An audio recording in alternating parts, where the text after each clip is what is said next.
سورہ رحمان۔ سورہ رحمان کا تعارف، مقام نزول۔ سورہ رحمان مکہ مکرمہ میں نازل ہوئی ہے۔ آیات، کلمات اور حروف کی تعداد: اس سورت میں 3 رکوع، 78 آیتیں، 351 کلمے اور 1636 حروف ہیں۔ رحمان نام رکھنے کی وجہ: اس سورت کا نام سورہ رحمان اس لیے رکھا گیا کہ اس کی ابتدا اللہ تعالیٰ کے اسماء حسنہ میں سے ایک اسم الرحمن سے کی گئی ہے۔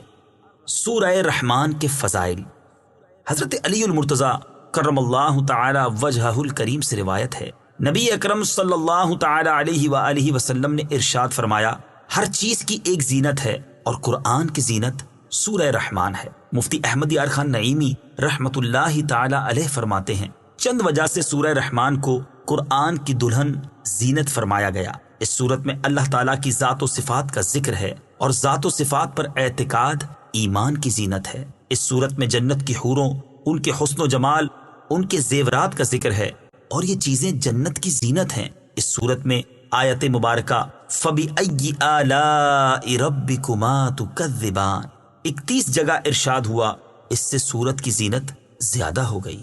حضرت فاطمہ الزہرا رضی اللہ تعالی عنہا سے روایت ہے، رسول کریم صلی اللہ تعالی علیہ وآلہ وسلم نے ارشاد فرمایا، سورہ حدید، سورہ واقعہ اور سورہ رحمان کی تلاوت کرنے والے کو زمین و آسمان کی بادشاہت میں جنت الفردوس کا مکین پکارا جاتا ہے۔ نمبر 3، اس سورت کی آیات اگرچہ چھوٹی چھوٹی ہیں لیکن ان کی تاثیر بہت مضبوط ہے۔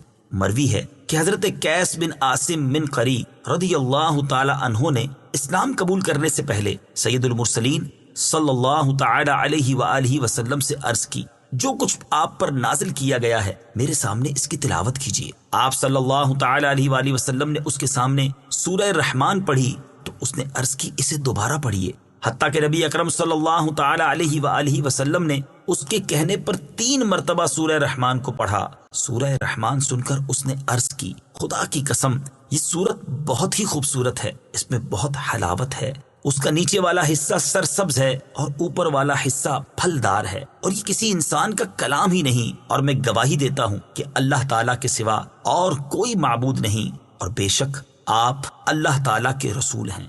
سورہ رحمان کے مضامین: اس سورت کا مرکزی مضمون یہ ہے کہ اس میں اللہ تعالیٰ کی وحدانیت اور قدرت، نبی اکرم صلی اللہ تعالی علیہ وسلم کی نبوت اور قرآن مجید کے اللہ تعالیٰ کے وحی ہونے پر دلائل بیان کیے گئے ہیں۔ نیز اس میں یہ مضامین بیان کیے گئے ہیں۔ نمبر 1، اس سورت کی ابتدا میں اللہ تعالیٰ نے اپنی عظیم نعمتوں جیسے قرآن پاک کو نازل کرنے، تاجدار رسالت صلی اللہ تعالی علیہ وآلہ وسلم کو اس کی تعلیم دینے، آپ صلی اللہ تعالی علیہ وسلم کو دنیا و آخرت کی تمام چیزوں کی تعلیم دینے کا ذکر فرمایا۔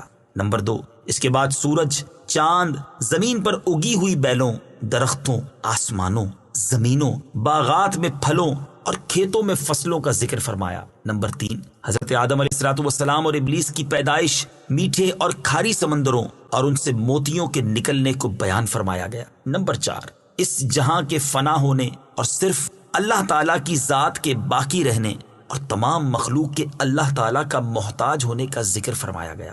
نمبر 5، اس سورت کے آخر میں قیامت، جنت کی نعمتوں اور جہنم کی سختیوں اور ہولناکیوں وغیرہ کا ذکر ہے۔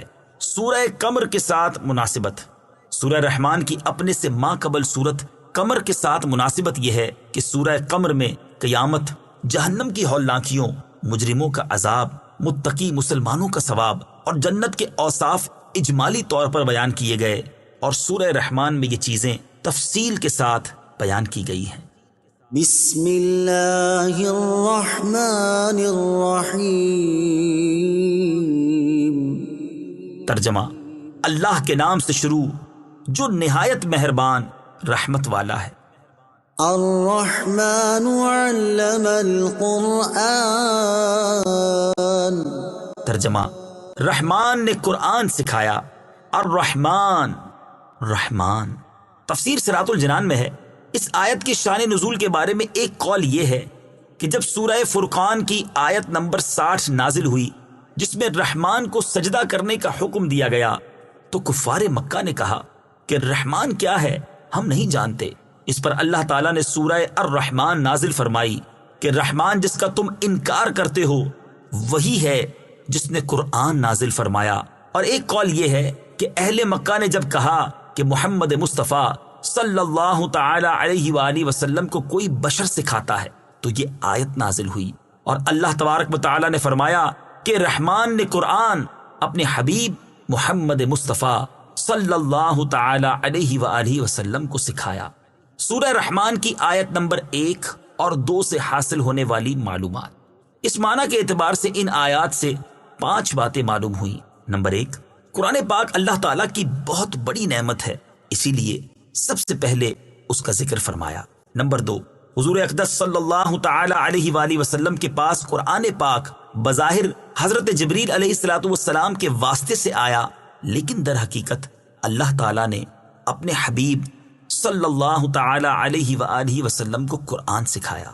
نمبر 3، مخلوق میں سے حضور پرنور صلی اللہ تعالی علیہ وآلہ وسلم کا کوئی استاد نہیں، بلکہ آپ کا علم مخلوق کے واسطے کے بغیر اللہ تعالیٰ کی عطا سے ہے۔ نمبر 4، حضور اقدس صلی اللہ تعالی علیہ وآلہ وسلم کو قرآن پاک کے متشابہات کا علم بھی دیا گیا ہے، کیونکہ جب اللہ تعالیٰ نے سارا قرآن اپنے حبیب کو سکھا دیا تو اس میں متشابہات کا علم بھی آ گیا کہ یہ بھی قرآن پاک کا حصہ ہی ہیں۔ نمبر 5، اللہ تعالیٰ نے حضرت آدم علیہ نبینا علیہ السلام کو تمام اشیاء کے نام سکھائے، جیسا کہ ارشاد باری تعالیٰ ہے، وعلم آدم الأسماء كلها۔ ترجمہ، اور اللہ تعالیٰ نے آدم کو تمام اشیاء کے نام سکھا دیے۔ حضرت داؤد علیہ نبینا علیہ السلام کو زرہ بنانا سکھائی، چنانچہ ارشاد فرمایا، وعلمناه صنعة لبوس لكم۔ ترجمہ، اور ہم نے تمہارے فائدے کے لیے اسے جنگی لباس کی صنعت سکھا دی۔ حضرت سلیمان علیہ نبینا علیہ السلام کو پرندوں کی زبان سکھائی، جیسا کہ حضرت سلیمان علیہ السلام نے اس کا اظہار کرتے ہوئے فرمایا، یا ایھا الناس علمنا منطق الطیر۔ ترجمہ، اے لوگو، ہمیں پرندوں کی بولی سکھائی گئی ہے۔ حضرت عیسیٰ علیہ السلام کو طب، تورات اور انجیل کا علم عطا فرمایا، ارشاد باری تعالیٰ ہے، وَيُعَلِّمُهُ الْكِتَابَ وَالْحِكْمَةَ وَالتَّوْرَاةَ وَالْإِنجِيلَ۔ ترجمہ، اور اللہ اسے کتاب اور حکمت اور توریت اور انجیل سکھائے گا۔ حضرت خضر علیہ السلام کو علم لدنی عطا فرمایا، چنانچہ ارشاد فرمایا، وَعَلَّمْنَاهُ مِن لَّدُنَّا عِلْمًا۔ ترجمہ، اور اسے اپنا علم لدنی عطا فرمایا، اور اپنے حبیب صلی اللہ تعالی علیہ وآلہ وسلم کو جو کچھ سکھایا اس کے بارے میں ارشاد فرمایا کہ الرحمن علم القرآن۔ ترجمہ، رحمان نے اپنے محبوب کو قرآن سکھایا۔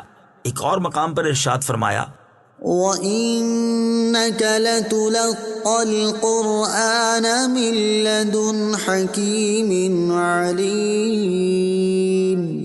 ترجمہ، اور اے محبوب، بے شک آپ کو حکمت والے، علم والے کی طرف سے قرآن سکھایا جاتا ہے۔ اور ایک جگہ واضح طور پر فرما دیا کہ وَعَلَّمَكَ مَا لَمْ تَكُن تَعْلَمُ۔ ترجمہ، اور آپ کو وہ سب کچھ سکھا دیا جو آپ نہ جانتے تھے۔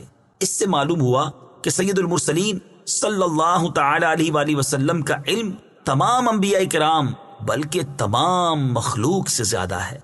خلق الانسان علمہ البیان۔ ترجمہ، انسان کو پیدا کیا، اسے بیان سکھایا۔ خلق الانسان، انسان کو پیدا کیا۔ تفسیر صراط الجنان میں ہے، اس آیت اور اس کے بعد والی آیت میں انسان اور بیان کے مصداق کے بارے میں مفسرین کے مختلف قول ہیں۔ ایک قول یہ ہے کہ یہاں انسان سے مراد دو عالم کے سردار محمد مصطفیٰ صلی اللہ تعالی علیہ وآلہ وسلم ہیں، اور بیان سے ما کان و ما یکون، یعنی جو کچھ ہو چکا اور جو کچھ آئندہ ہوگا کا بیان مراد ہے، کیونکہ نبی کریم صلی اللہ تعالی علیہ وآلہ وسلم اولین و آخرین اور قیامت کے دن کی خبریں دیتے تھے۔ ایک قول یہ ہے کہ یہاں انسان سے مراد حضرت آدم علیہ السلام ہیں، اور بیان سے مراد تمام چیزوں کے اسماء اور تمام زبانوں کا بیان مراد ہے۔ اور ایک قول یہ ہے کہ یہاں انسان سے اس کی جنس یعنی حضرت آدم علیہ السلام اور ان کی تمام اولاد مراد ہے، اور بیان سے مراد گفتگو کی صلاحیت ہے، جس کی وجہ سے انسان دیگر حیوانوں سے ممتاز ہوتا ہے۔ الشمس والقمر بحسبان۔ ترجمہ: سورج اور چاند حساب سے ہیں۔ الشمس والقمر بحسبان، سورج اور چاند حساب سے ہیں۔ تفسیر صراط الجنان میں ہے، اس آیت میں اللہ تعالیٰ نے آسمانی نعمتوں میں دو ایسی نعمتیں بیان فرمائیں جو ظاہری طور پر نظر آتی ہیں، اور وہ نعمتیں سورج اور چاند ہیں۔ ان نعمتوں کی اہمیت کا اندازہ اس بات سے لگایا جا سکتا ہے کہ اگر سورج نہ ہوتا تو اندھیرا کبھی ختم ہی نہ ہوتا، اور اگر چاند نہ ہوتا تو بہت ساری ظاہری نعمتیں ختم ہو کر رہ جاتی۔ اور ان کا سب سے بڑا فائدہ یہ ہے کہ سورج اور چاند معین اندازے کے ساتھ اپنے اپنے بروج اور منازل میں حرکت کرتے ہیں، کیونکہ اگر سورج حرکت کرنے کی بجائے ایک ہی جگہ کھڑا رہے تو اس سے کوئی بھی فائدہ نہیں اٹھا سکتا، اور اگر اس کی گردش لوگوں کو معلوم نہ ہو تو وہ معاملات ٹھیک طرح سے سر انجام نہیں دے سکتے۔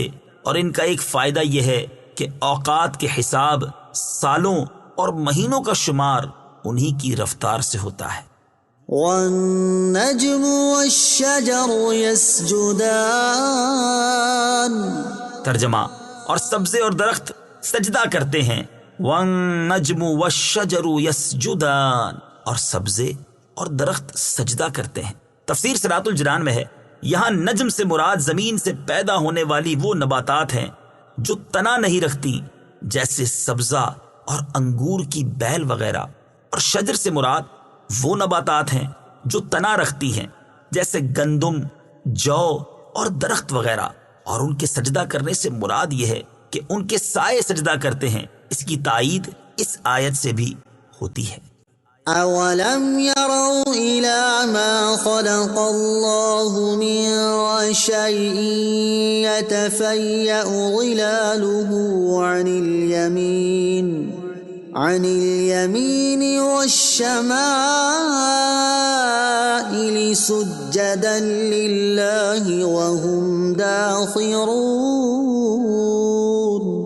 ترجمہ: اور کیا انہوں نے اس طرف نہ دیکھا کہ اللہ نے جو چیز بھی پیدا فرمائی ہے اس کے سائے اللہ کو سجدہ کرتے ہوئے دائیں اور بائیں جھکتے ہیں، اور وہ سائے عاجزی کر رہے ہیں۔ اور بعض مفسرین نے فرمایا کہ سجدہ کرنے سے مراد یہ ہے کہ وہ اللہ تعالیٰ کے حکم کے فرما بردار ہیں۔ سبزے اور درختوں کی اہمیت۔ یاد رہے کہ سبزے اور درخت زمین پر اللہ تعالیٰ کی بہت بڑی نعمتیں ہیں، اور ان نعمتوں کی اہمیت کا کچھ اندازہ یوں لگا سکتے ہیں کہ اگر یہ نہ ہو تو انسان رزق کے وافر حصے سے محروم ہو جائے گا، اور جانوروں کا گوشت کھانے کو ترس جائے گا، کیونکہ جانوروں کی نشو و نما انہی سے ہوتی ہے۔ اور جب یہ سبزے نہ ہوں گے تو جانور کیسے پلے بڑھیں گے، اور جب جانور پلے بڑھیں گے نہیں تو انسان ان کا گوشت کہاں سے حاصل کریں گے؟ والسماء رفعها ووضع الميزان ألا تطغوا في الميزان۔ ترجمہ: اور آسمان کو اللہ نے بلند کیا اور ترازو رکھی کہ ترازو میں نا انصافی نہ کرو۔ والسماء رفعها، اور آسمان کو اللہ نے بلند کیا۔ تفسیر صراط الجنان میں ہے، اللہ تعالیٰ نے آسمان کو محل اور رتبے کے اعتبار سے بلند پیدا فرمایا ہے۔ محل کے اعتبار سے بلندی تو ظاہر ہے کہ آسمان زمین سے اونچا ہے، جبکہ رتبے کے اعتبار سے آسمان کی بلندی یہ ہے کہ وہ فرشتوں کا مسکن ہے، اور یہی سے اللہ تعالیٰ کے احکام صادر ہوتے ہیں۔ وَوَضَعَ الْمِيزَانَ، اور ترازو رکھی۔ تفسیر صراط الجنان میں ہے، ایک قول یہ ہے کہ یہاں میزان سے مراد عدل کرنا ہے۔ اس صورت میں آیت کا معنی یہ ہے کہ اللہ تعالیٰ نے مخلوق کے درمیان تمام معاملات میں عدل کرنے کا حکم دیا ہے۔ اور ایک قول یہ ہے کہ میزان سے مراد وہ تمام آلات ہیں جن سے اشیاء کا وزن کیا جائے اور ان کی مقداریں معلوم ہو سکیں، جیسے ترازو، اشیاء ناپنے کے آلات اور پیمانے وغیرہ۔ اس صورت میں آیت کے اس حصے اور اس کے بعد والی آیت کا معنی یہ ہے کہ اللہ تعالیٰ نے زمین پر اشیاء ناپنے اور تولنے کے آلات پیدا فرمائے اور اپنے بندوں پر لین دین کے معاملات میں عدل قائم رکھنے اور برابری کرنے کے احکام نافذ فرمائے، تاکہ وہ ناپ تول میں نا انصافی نہ کریں اور کسی کی حق تلفی نہ ہو۔ ناپنے تولنے کے آلات کی اہمیت۔ اللہ تعالیٰ کی جس نعمت کا بیان اس آیت میں ہوا، اس کی اہمیت کا اندازہ اس بات سے بآسانی لگایا جا سکتا ہے کہ لوگ اپنے ساتھ غبن اور دھوکہ دہی پسند نہیں کرتے، اور نہ ہی کوئی اس بات پر راضی ہوتا ہے کہ دوسرا شخص کسی چیز میں اس پر غالب آ جائے، چاہے وہ چیز معمولی سی ہی کیوں نہ ہو۔ لہٰذا اگر ناپ تول کے معاملات میں عدل و انصاف اور برابری نہ ہو تو معاشرے میں جو جھگڑے اور فسادات برپا ہوں گے اور آپس میں جو بغض و عناد پیدا ہوگا، وہ کسی عقل مند سے ڈھکا چھپا نہیں۔ حضرت قتادہ رضی اللہ تعالی عنہ اسی آیت کی تفسیر میں فرماتے ہیں، اے انسان، تو دوسروں کے ساتھ اسی طرح انصاف کر جس طرح تجھے پسند ہے کہ تیرے ساتھ انصاف کیا جائے، اور تو دوسروں کو اسی طرح پورا پورا ناپ تول کر دے جیسے تجھے پورا پورا ناپ تول کر لینا پسند ہے، کیونکہ عدل و انصاف ہی سے لوگوں کے حالات درست رہ سکتے ہیں۔ وَأَقِيمُوا الْوَزْنَ بِالْقِسْطِ وَلَا تُخْسِرُوا الْمِيزَانَ۔ ترجمہ، اور انصاف کے ساتھ تول قائم کرو اور وزن نہ گھٹاؤ۔ وَأَقِيمُوا الْوَزْنَ بِالْقِسْطِ، اور انصاف کے ساتھ تول قائم کرو۔ تفسیر صراط الجنان میں ہے، یعنی جب تم لوگوں کے لیے کوئی چیز ناپو یا تولو تو انصاف کے ساتھ ناپ تول کرو اور اس چیز کا وزن کم نہ کرو۔ ناپ تول میں انصاف کرنے کا حکم دیا گیا۔ ناپ تول میں انصاف کرنے کا حکم دیتے ہوئے ایک اور مقام پر اللہ تعالیٰ ارشاد فرماتا ہے، وَأَوْفُوا الْكَيْلَ إِذَا كِلْتُمْ وَزِنُوا بِالْقِسْطَاسِ الْمُسْتَقِيمِ ذَلِكَ خَيْرٌ وَأَحْسَنُ تَأْوِيلًا۔ ترجمہ، اور جب ماپ کرو تو پورا ماپ کرو اور بالکل صحیح ترازو سے وزن کرو، یہ بہتر ہے اور انجام کے اعتبار سے اچھا ہے۔ اور ارشاد فرماتا ہے، أَوْفُوا الْكَيْلَ وَلَا تَكُونُوا مِنَ الْمُخْسِرِينَ وَزِنُوا بِالْقِسْطَاسِ الْمُسْتَقِيمِ وَلَا تَبْخَسُوا النَّاسَ أَشْيَاءَهُمْ وَلَا تَعْثَوْا فِي الْأَرْضِ مُفْسِدِينَ۔ ترجمہ، اے لوگو، ناپ پورا کرو اور ناپ تول کو گھٹانے والوں میں سے نہ ہو جاؤ، اور بالکل درست ترازو سے تولو، اور لوگوں کو ان کی چیزیں کم کر کے نہ دو، اور زمین میں فساد پھیلاتے نہ پھرو۔ اور کم ناپنے تولنے والوں کے بارے میں ارشاد فرماتا ہے، وَيْلٌ لِّلْمُطَفِّفِينَ الَّذِينَ إِذَا اكْتَالُوا عَلَى النَّاسِ يَسْتَوْفُونَ وَإِذَا كَالُوهُمْ أَو وَّزَنُوهُمْ يُخْسِرُونَ أَلَا يَظُنُّ أُولَئِكَ أَنَّهُم مَّبْعُوثُونَ لِيَوْمٍ عَظِيمٍ يَوْمَ يَقُومُ النَّاسُ لِرَبِّ الْعَالَمِينَ۔ ترجمہ، کم تولنے والوں کے لیے خرابی ہے وہ لوگ کہ جب دوسرے لوگوں سے ناپ لیں تو پورا وصول کریں، اور جب انہیں ناپ یا تول کر دیں تو کم کر دیں۔ کیا یہ لوگ یقین نہیں رکھتے کہ انہیں اٹھایا جائے گا ایک عظمت والے دن کے لیے، جس دن سب لوگ رب العالمین کے حضور کھڑے ہوں گے۔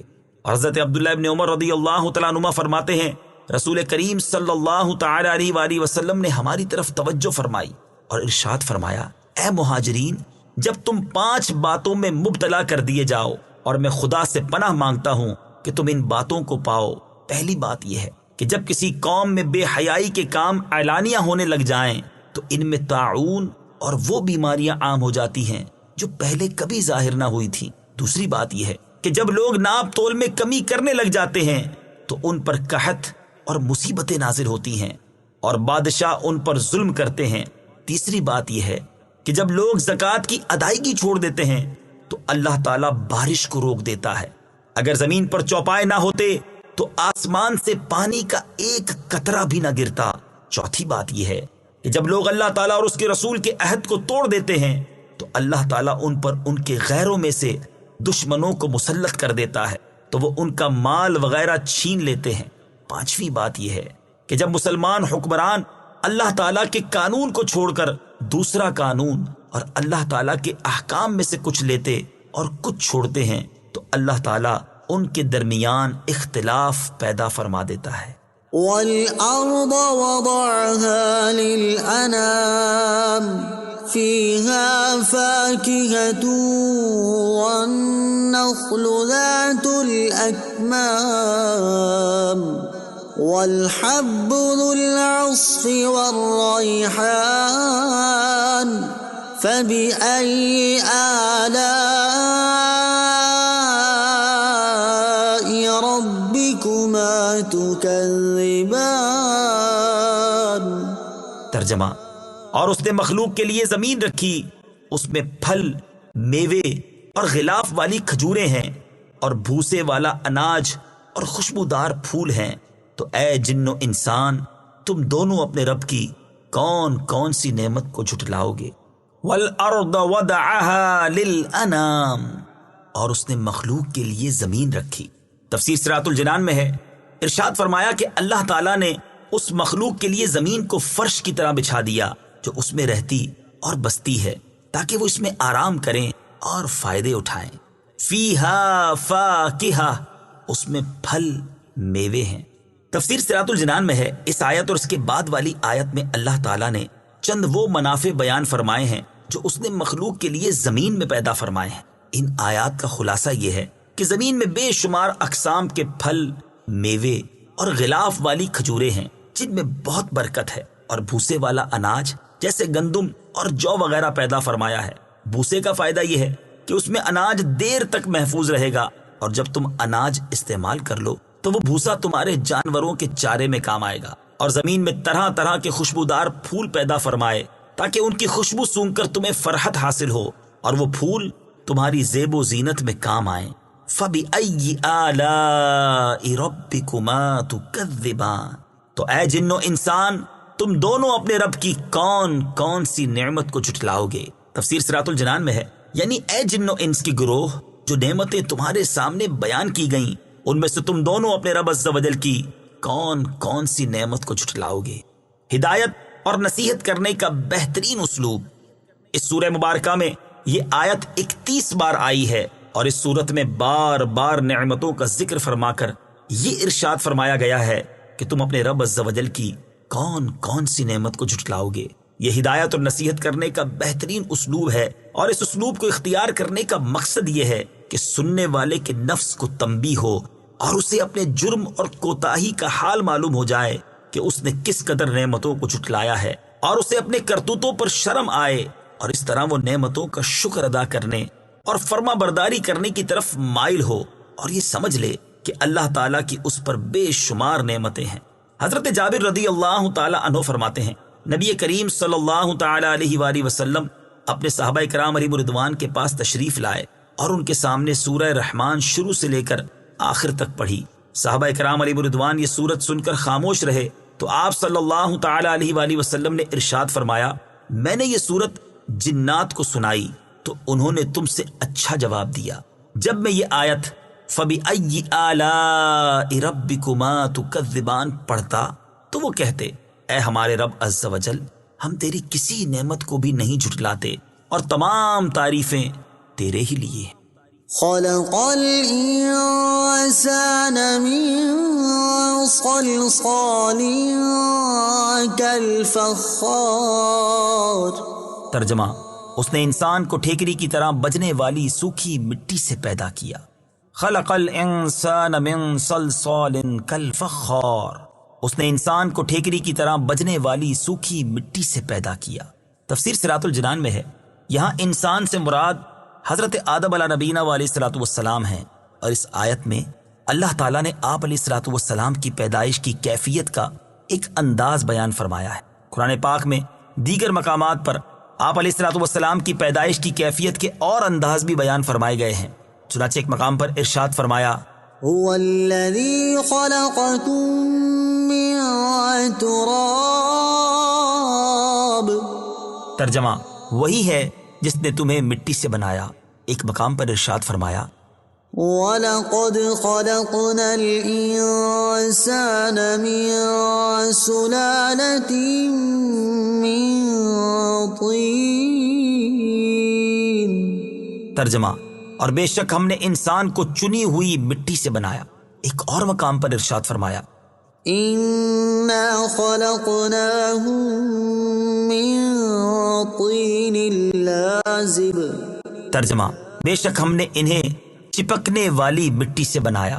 ایک مقام پر ارشاد فرمایا، وَلَقَدْ خَلَقْنَا الْإِنسَانَ مِن صَلْصَالٍ مِّنْ حَمَإٍ مَّسْنُونٍ۔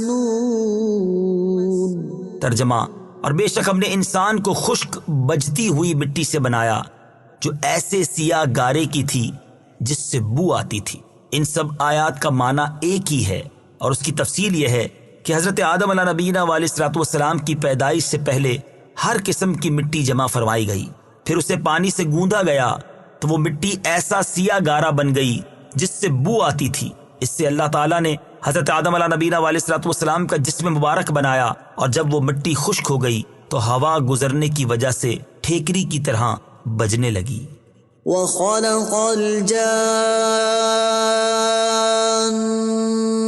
مِن مَّارِجٍ مِّن نَّارٍ فَبِأَيِّ آلَاءِ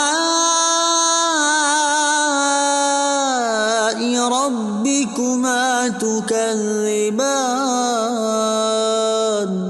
ترجمہ اور اس نے جن کو بغیر دھوئیں والی آگ کے خالص شعلے سے پیدا کیا، تو اے جن و انسان تم دونوں اپنے رب کی کون کون سی نعمت کو جھٹلاؤ گے۔ وَخَلَقَ الْجَانَّ مِن مَّارِجٍ مِّن نَّارٍ، اور اس نے جن کو بغیر دھوئیں والی آگ کے خالص شعلے سے پیدا کیا۔ تفسیر اسراۃ الجنان میں ہے، یہاں جن سے مراد ابلیس ہے۔ ابلیس کو اللہ تعالیٰ نے حضرت آدم علیہ نبینا علیہ الصلوۃ والسلام سے پہلے آگ سے پیدا فرمایا، جیسا کہ ایک اور مقام پر اللہ تعالیٰ نے ارشاد فرمایا، وَالْجَانَّ خَلَقْنَاهُ مِن قَبْلُ مِن نَّارِ السَّمُومِ۔ ترجمہ اور ہم نے اس سے پہلے جن کو بغیر دھوئیں والی آگ سے پیدا کیا۔ حضرت عائشہ صدیقہ رضی اللہ تعالی عنہا سے روایت ہے، نبی اکرم صلی اللہ تعالی علیہ وآلہ وسلم نے ارشاد فرمایا، فرشتوں کو نور سے پیدا کیا گیا، ابلیس کو خالص آگ سے پیدا کیا گیا، اور حضرت آدم علیہ الصلوۃ والسلام کو اس طرح پیدا کیا گیا جس طرح تمہارے سامنے اللہ تعالیٰ نے قرآن میں بیان کیا۔ فَبِأَيِّ آلَاءِ رَبِّكُمَا تُكَذِّبَانِ، تو اے جن و انسان تم دونوں اپنے رب کی کون کون سی نعمت کو جھٹلاؤ گے۔ تفسیر صراط الجنان میں ہے، یعنی اے جن و انسان کے گروہ، تمہاری تخلیق کی مختلف حیتوں میں اللہ تعالیٰ نے تم پر جو نعمتیں فرمائیں، حتیٰ کہ تمہیں مرکبات میں سے افضل اور کائنات کا خلاصہ بنا دیا، ان میں سے تم دونوں اپنے رب عز و جل کی کون کون سی نعمت کو جھٹلاؤ گے۔ رب المشرقين ورب المغربين فبأي آلاء ربكما تكذبان۔ ترجمہ وہ دونوں مشرقوں کا رب ہے اور دونوں مغربوں کا رب ہے، تو تم دونوں اپنے رب کی کون کون سی نعمت کو جھٹلاؤ گے۔ رب المشرقین، وہ دونوں مشرقوں کا رب ہے۔ تفسیر صراط الجنان میں ہے، اس آیت میں دونوں مشرق اور دونوں مغرب سے گرمیوں اور سردیوں کے موسم میں سورج طلوع اور غروب ہونے کے دونوں مقام مراد ہیں۔ فَبِأَيِّ آلَاءِ رَبِّكُمَا تُكَذِّبَانِ، تو تم دونوں اپنے رب کی کون سی نعمت جھٹلاؤ گے۔ تفسیر صراط الجنان میں ہے، یعنی سردی اور گرمی کے دونوں مشرقوں اور مغربوں میں جو بے شمار فوائد ہیں، جیسے ہوا کا معتدل ہونا، مختلف موسموں جیسے سردی، گرمی، بہار اور خزاں کا آنا اور ہر موسم کی مناسبت سے مختلف چیزوں کا پیدا ہونا وغیرہ، تو ان میں سے تم دونوں اپنے رب عز و جل کی کون سی نعمت جھٹلاؤ گے؟ مرج البحرين يلتقيان بينهما برزخ لا يبغيان فبأي آلاء ربكما تكذبان يخرج منهما اللؤلؤ والمرجان فبأي آلاء ربكما تكذبان۔ ترجمہ: اس نے دو سمندر بہائے کہ دونوں ملے ہوئے لگتے ہیں، ان کے درمیان ایک آڑ ہے کہ وہ ایک دوسرے کی طرف بڑھ نہیں سکتے، تو تم دونوں اپنے رب کی کون کون سی نعمت کو جھٹلاؤ گے؟ ان سمندروں سے موتی اور مونگا نکلتا ہے، تو تم دونوں اپنے رب کی کون کون سی نعمت کو جھٹلاؤ گے؟ مرج البحرین، اس نے دو سمندر بہائے۔ تفسیر صراط الجنان میں ہے، اس آیت اور اس کے بعد والی آیت کا خلاصہ یہ ہے کہ اللہ تعالیٰ نے میٹھے اور خاری دو ایسے سمندر بہائے کہ دیکھنے میں ان کی سطح آپس میں ملی ہوئی لگتی ہے، کیونکہ ان کے درمیان فاصلہ کرنے کے لیے ظاہری طور پر کوئی چیز حائل نہیں، لیکن اللہ تعالیٰ کی قدرت سے ان کے درمیان ایک آڑ ہے جس کی وجہ سے وہ ایک دوسرے کی طرف بڑھ نہیں سکتے، بلکہ ہر ایک اپنی حد پر رہتا ہے اور دونوں میں سے کسی کا ذائقہ بھی تبدیل نہیں ہوتا۔ حالانکہ پانی کی خاصیت یہ ہے کہ وہ دوسرے پانی میں فوراً مل جاتا ہے اور اس کا ذائقہ بھی تبدیل کر دیتا ہے۔ میٹھے اور خاری سمندروں کا ذکر، ان سمندروں کا ذکر کرتے ہوئے ایک اور مقام پر اللہ تعالیٰ نے ارشاد فرمایا، وَهُوَ الَّذِي مَرَجَ الْبَحْرَيْنِ هَذَا عَذْبٌ فُرَاتٌ وَهَذَا مِلْحٌ أُجَاجٌ وَجَعَلَ بَيْنَهُمَا بَرْزَخًا وَحِجْرًا مَحْجُورًا۔ ترجمہ: اور وہی ہے جس نے دو سمندروں کو ملا دیا، ان میں یہ ایک میٹھا نہایت شیریں ہے اور یہ ایک کھاری نہایت تلخ ہے، اور ان کے بیچ میں اس نے ایک پردہ اور روکی ہوئی آڑ بنا دی، اور ارشاد فرمایا، وَمَا يَسْتَوِي الْبَحْرَانِ هَذَا عَذْبٌ فُرَاتٌ سَائِغٌ شَرَابُهُ وَهَذَا مِلْحٌ أُجَاجٌ وَمِن كُلٍّ تَأْكُلُونَ لَحْمًا طَرِيًّا وَتَسْتَخْرِجُونَ حِلْيَةً تَلْبَسُونَهَا وَتَرَى الْفُلْكَ فِيهِ مَوَاخِرَ لِتَبْتَغُوا مِن فَضْلِهِ وَلَعَلَّكُمْ تَشْكُرُونَ۔ ترجمہ: اور دونوں سمندر برابر نہیں، ان میں سے ایک یہ میٹھا خوب میٹھا ہے، اس کا پانی خوشگوار ہے، اور یہ دوسرا نمکین بہت کڑوا ہے، اور ان دونوں سمندروں میں سے ہر ایک سے تم مچھلی کا تازہ گوشت کھاتے ہو، اور وہ زیور یعنی قیمتی موتی نکالتے ہو جسے تم پہنتے ہو، اور تو کشتیوں کو اس میں پانی کو چیرتے ہوئے دیکھے گا تاکہ تم اس کا فضل تلاش کرو اور تاکہ تم شکر ادا کرو۔ فَبِأَيِّ آلَاءِ رَبِّكُمَا تُكَذِّبَانِ، تو تم دونوں اپنے رب کی کون کون سی نعمت کو جھٹلاؤ گے؟ تفسیر صراط الجنان میں ہے، یعنی اے جن و انسان کے گروہ، اللہ تعالیٰ نے میٹھے اور خاری دو سمندر بہا کر اور ان میں تمہارے پہننے کا زیور رکھ کر تم پر جو انعام کیا، تم ان نعمتوں میں سے اپنے رب عز و جل کی کون کون سی نعمت کو جھٹلاؤ گے؟ فَبِأَيِّ آلَاءِ رَبِّكُمَا تُكَذِّبَانِ، تو تم دونوں اپنے رب کی کون کون سی نعمت کو جھٹلاؤ گے؟ تفسیر صراط الجنان میں ہے، یعنی اے جن و انسان کے گروہ، اللہ تعالیٰ نے تمہارے لیے ان سمندروں میں منافع پیدا فرما کر تم پر جو انعام کیا، تم ان نعمتوں میں سے اپنے رب عز و جل کی کون کون سی نعمت کو جھٹلاؤ گے؟ وَلَهُ الْجَوَارِ الْمُنشَآتُ فِي الْبَحْرِ كَالْأَعْلَامِ فَبِأَيِّ آلَاءِ رَبِّكُمَا تُكَذِّبَانِ۔ ترجمہ: اور دریا میں پہاڑوں جیسی اٹھی ہوئی کشتیاں اسی کی ہیں، تو تم دونوں اپنے رب کی کون کون سی نعمت کو جھٹلاؤ گے؟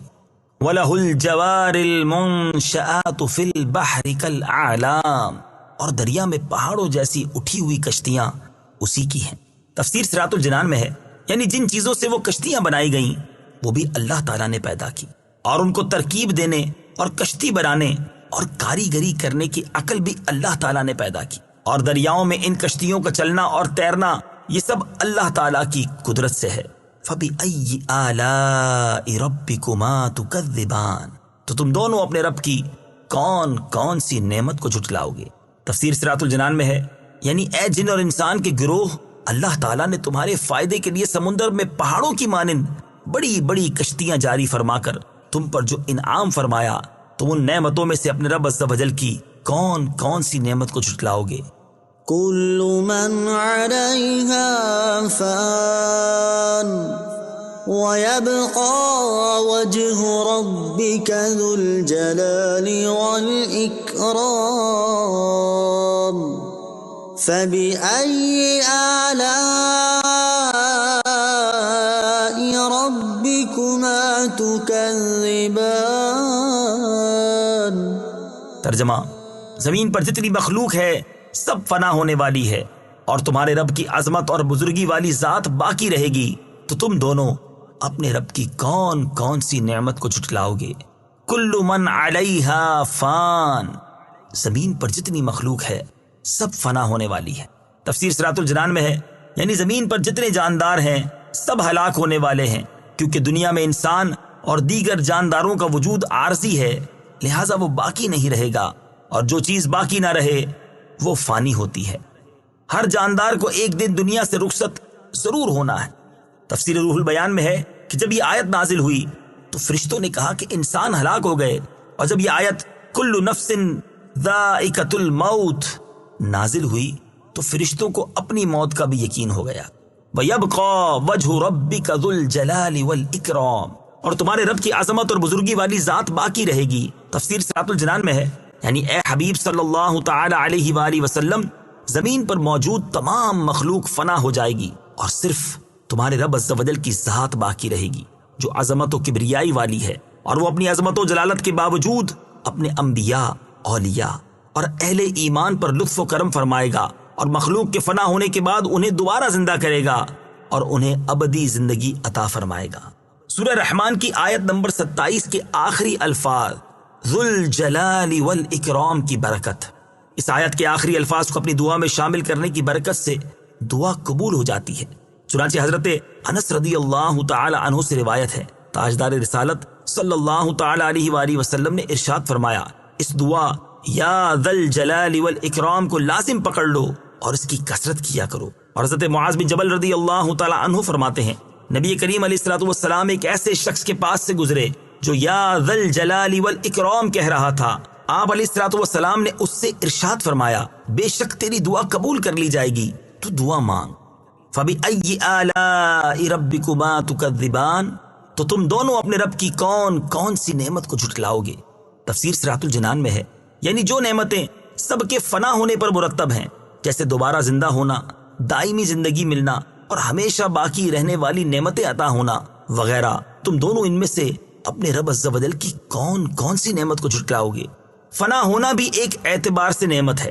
حضرت عبداللہ بن احمد نصفی رحمۃ اللہ تعالی فرماتے ہیں، فنا ہونا اس اعتبار سے نعمت ہے کہ ایمان والے موت کے بعد ابدی اور سرمدی نعمتوں کو پائیں گے، جیسا کہ حضرت ابو قتادہ بن ربعی انصاری رضی اللہ تعالیٰ عنہ فرماتے ہیں کہ رسول کریم صلی اللہ تعالی علیہ وآلہ وسلم کے پاس سے ایک جنازہ گزرا تو آپ نے فرمایا مستریح و مستراح منہ۔ صحابہ کرام نے عرض کی، یا رسول اللہ صلی اللہ تعالی علیہ وسلم، مستریح اور مستراح من سے کیا مراد ہے؟ ارشاد فرمایا، مومن بندہ جب مرتا ہے تو وہ مصیبتوں سے نجات پا کر اللہ تعالیٰ کی آغوش رحمت میں جانا چاہتا ہے، اور بدکار آدمی جب مرتا ہے تو اس کے مر جانے سے اللہ تعالیٰ کے بندے، شہر، درخت اور جانور بھی راحت پانا چاہتے ہیں۔ اور حضرت یحییٰ بن معاذ رازی رحمت اللہ تعالی علیہ فرماتے ہیں، موت کو خوش آمدید ہو، کیونکہ یہ وہ چیز ہے جو حبیب کو حبیب کے قریب کر دیتی ہے۔ يسأله من في السماوات والأرض كل يوم هو في شأن فبأي آلاء ربكما تكذبان۔ ترجمہ: آسمانوں اور زمین میں جتنے ہیں سب اسی کے سوالی ہیں، وہ ہر دن کسی کام میں ہے، تو تم دونوں اپنے رب کی کون کون سی نعمت کو جھٹلاؤ گے؟ یسألہ من فی السماوات والارض، آسمانوں اور زمین میں جتنے ہیں سب اسی کے سوالی ہیں۔ تفسیر صراط الجنان میں ہے، یعنی آسمانوں میں رہنے والے فرشتے ہوں یا زمین پر بسنے والے جن، انسان یا اور کوئی مخلوق، الغرض کوئی بھی اللہ تعالیٰ سے بے نیاز نہیں، بلکہ سب کے سب اس کے فضل کے محتاج ہیں، اور زبان حال اور کال سے اسی کی بارگاہ کے سوالی ہیں۔ اس میں اللہ تعالیٰ کی قدرت کے کمال کی طرف اشارہ ہے کہ ہر مخلوق چاہے وہ کتنی ہی بڑی کیوں نہ ہو، وہ اپنی ضروریات کو از خود پورا کرنے سے عاجز ہے اور اللہ تعالیٰ کی محتاج ہے۔ کل یوم ہوا فی شان، وہ ہر دن کسی کام میں ہے۔ تفسیر صراط الجنان میں ہے، اس آیت کے شان نزول کے بارے میں کہا گیا ہے کہ یہ آیت ان یہودیوں کے رد میں نازل ہوئی جو کہتے تھے کہ اللہ تعالیٰ ہفتے کے دن کوئی کام نہیں کرتا۔ چنانچہ اس آیت میں ان کے قول کا باطل ہونا ظاہر فرمایا گیا۔ اس آیت کا معنی یہ ہے کہ اللہ تعالیٰ ہر وقت اپنی قدرت کے آثار ظاہر فرماتا ہے، کسی کو روزی دیتا ہے، کسی کو مارتا ہے اور کسی کو زندہ کرتا ہے، کسی کو عزت دیتا ہے اور کسی کو ذلت میں مبتلا کر دیتا ہے، کسی کو مالدار کرتا ہے اور کسی کو محتاج، کسی کے گناہ بخشتا ہے اور کسی کی تکلیف دور کرتا ہے۔ یہاں اسی سے متعلق دو احادیث اور ایک حکایت ملاحظہ ہو۔ نمبر 1، حضرت ابو درداء رضی اللہ تعالیٰ عنہ سے روایت ہے، تاجدار رسالت صلی اللہ تعالیٰ علیہ وآلہ وسلم نے اس آیت کل یوم ہوا فی شان کے بارے میں ارشاد فرمایا کہ اللہ تعالیٰ کی شان یہ ہے کہ وہ گناہ بخشتا ہے، مصائب و آلام دور کرتا ہے، کسی قوم کو بلندی عطا فرماتا ہے اور کسی قوم کو پستی سے دوچار کر دیتا ہے۔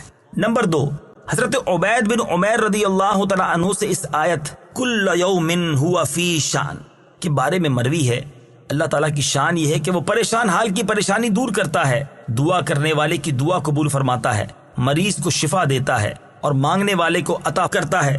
منقول ہے کہ ایک بادشاہ نے اپنے وزیر سے اس آیت کے معنی دریافت کیے تو اس نے 1 دن کی مہلت چاہی اور انتہائی پریشان و غمزدہ ہو کر اپنے مکان پر چلا آیا۔ اس کے ایک حبشی غلام نے وزیر کو پریشان دیکھ کر کہا، اے میرے آقا، آپ کو کیا مصیبت پیش آئی ہے؟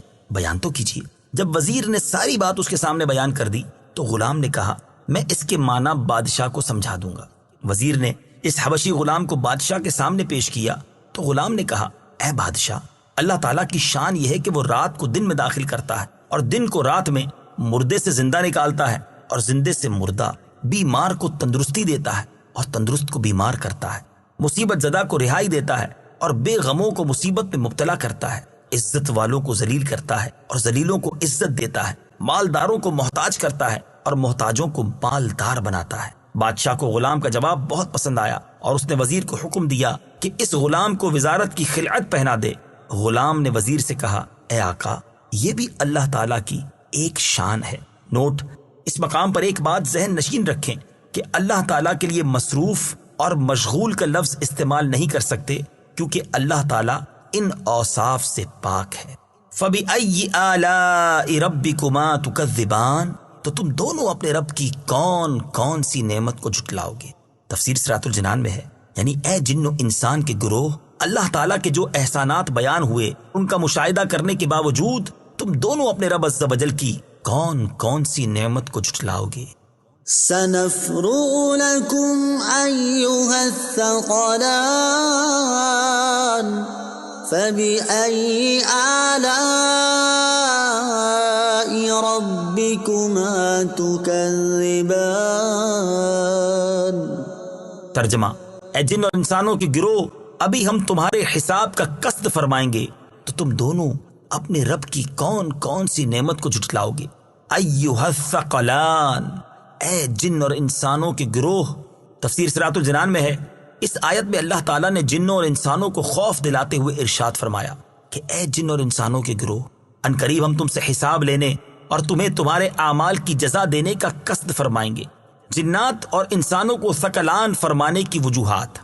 مفسرین نے جنوں اور انسانوں کو ثقلان فرمائے جانے کی مختلف وجوہات بیان کی ہیں۔ ان میں 3 وجوہات درج ذیل ہیں۔ نمبر 1، زمین پر موجود دیگر مخلوق کے مقابلے میں صرف جنوں اور انسانوں کو شرعی احکام کا مکلف بنایا گیا، ان کی اس عظمت کی وجہ سے انہیں ثقلان فرمایا گیا۔ نمبر 2، زندگی اور موت دونوں صورتوں میں زمین پر ان کا وزن ہے، اس لیے انہیں ثقلان فرمایا گیا۔ نمبر 3، انہیں ثقلان اس لیے فرمایا گیا کہ یہ گناہوں کی وجہ سے بھاری ہیں۔ تمام انسانوں کے لیے نصیحت۔ اس آیت میں تمام انسانوں کے لیے نصیحت ہے کہ دنیا میں وہ جیسے چاہے زندگی گزاریں، لیکن مرنے کے بعد انہیں بہرحال اللہ تعالیٰ کی بارگاہ میں اپنے کیے ہوئے اعمال کا حساب دینا ہوگا، اور پھر جس طرح کے عمل کیے ہوں گے اسی طرح کی جزا اللہ تعالیٰ کی طرف سے ملے گی۔ نوٹ: اس مقام پر ایک بات ذہن نشین رکھیں کہ اللہ تعالیٰ کے لیے فارغ کا لفظ استعمال نہیں کر سکتے، کیونکہ اللہ تعالیٰ مصروفیت اور فراغت کے وصف سے پاک ہے۔ اس لیے یہاں آیت میں سنفرغ سے اس کا حقیقی معنی فراغت مراد نہیں، بلکہ اس کا مجازی معنی قصد کرنا مراد ہے۔ فَبِأَيِّ آلَاءِ رَبِّكُمَا تُكَذِّبَانِ، تو تم دونوں اپنے رب کی کون کون سی نعمت کو جھٹلاؤ گے؟ تفسیر صراط الجنان میں ہے، یعنی اے جن اور انسان کے گروہ، اللہ تعالیٰ کا دیگر نعمتیں عطا کرنے کے ساتھ ساتھ قیامت کے دن اعمال کے حساب کے معاملے میں تمہیں تنبیہ کرنا بھی ایک نعمت ہے۔ تو تم دونوں اپنے اقوال اور اعمال کے ذریعے اپنے رب عز و جل کی کون کون سی نعمت کو جھٹلاؤ گے؟ يا معشر الجن والإنس إن استطعتم أن تنفذوا من أقطار السماوات والأرض فانفذوا لا تنفذون إلا بسلطان فبأي آلاء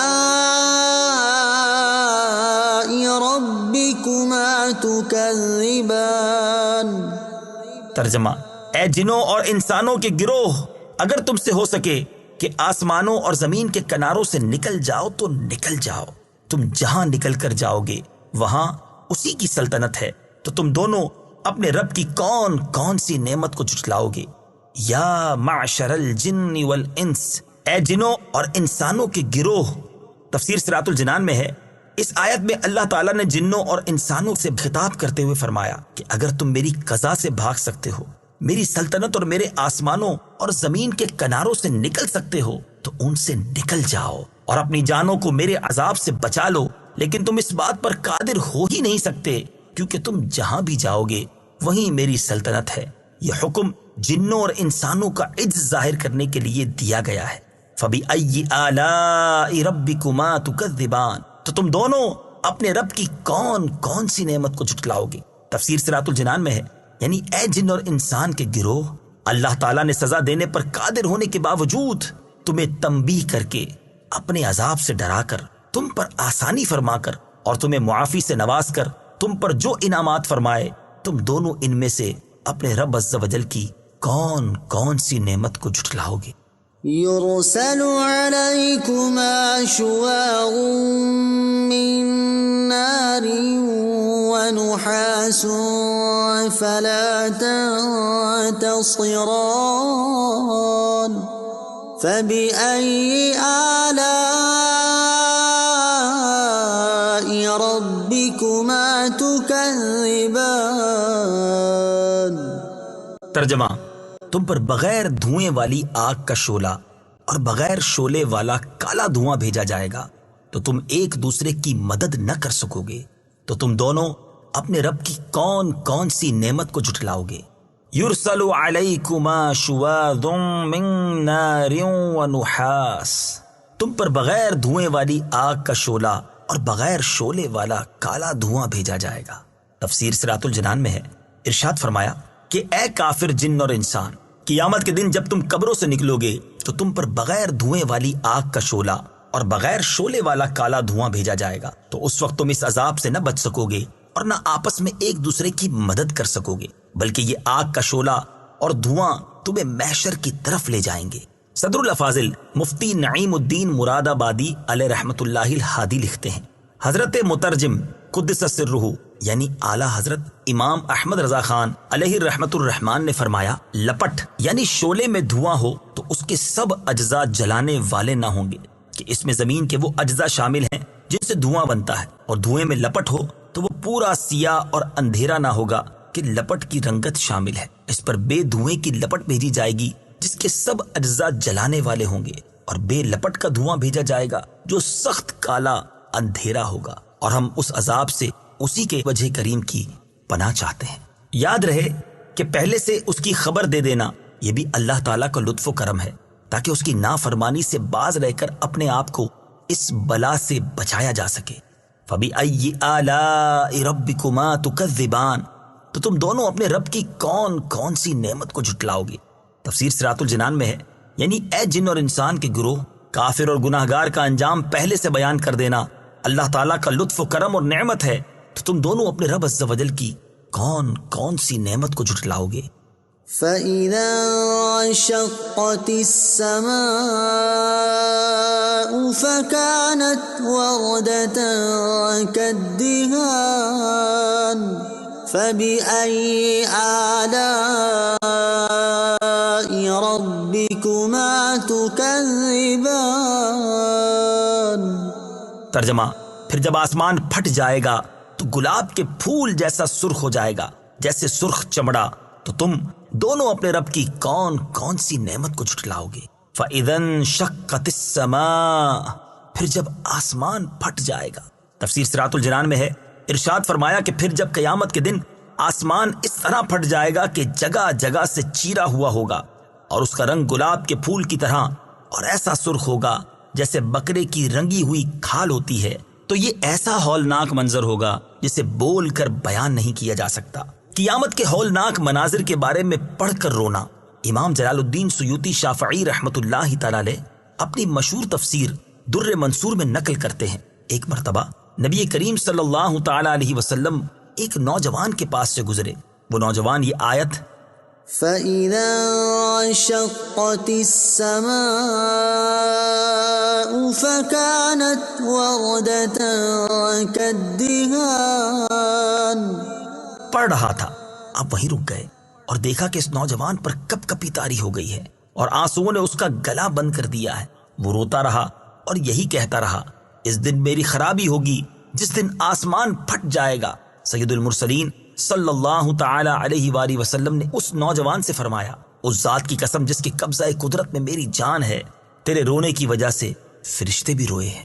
اس سے معلوم ہوا کہ قرآن مجید میں جہاں کہیں قیامت کے ہولناک مناظر بیان کیے گئے ہیں، ان کی تلاوت کرتے وقت خوف زدہ ہونا ہمارے بزرگان دین کا طریقہ ہے۔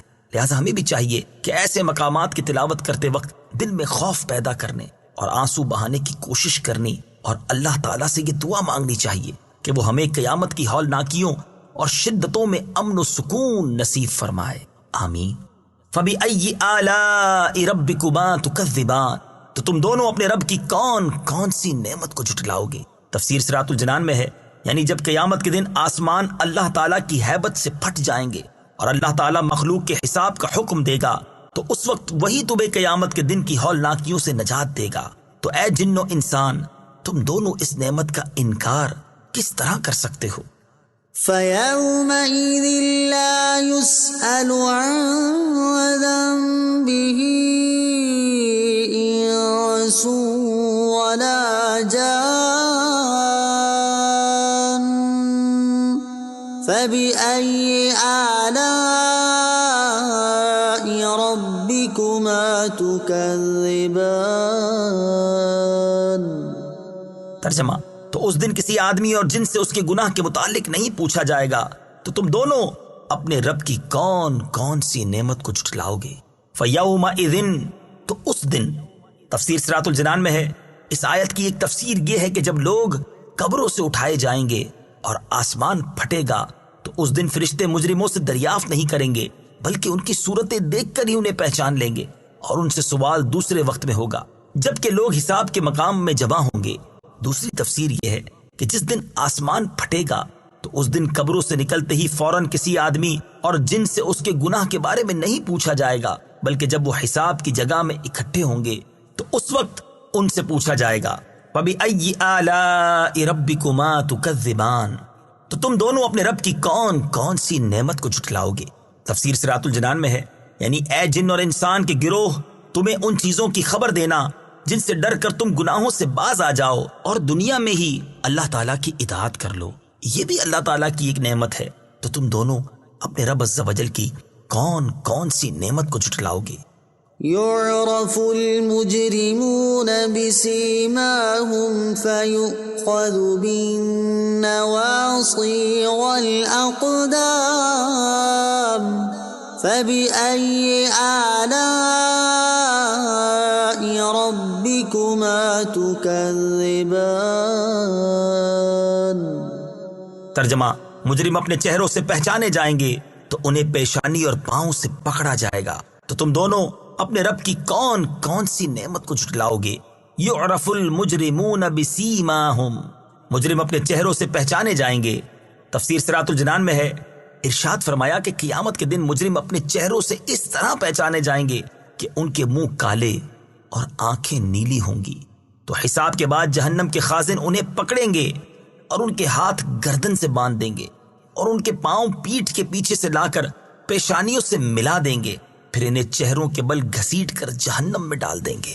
اور یہ بھی کہا گیا کہ بعض مجرم پیشانیوں سے گھسیٹے جائیں گے اور بعض پاؤں سے گھسیٹ کر جہنم میں ڈالے جائیں گے۔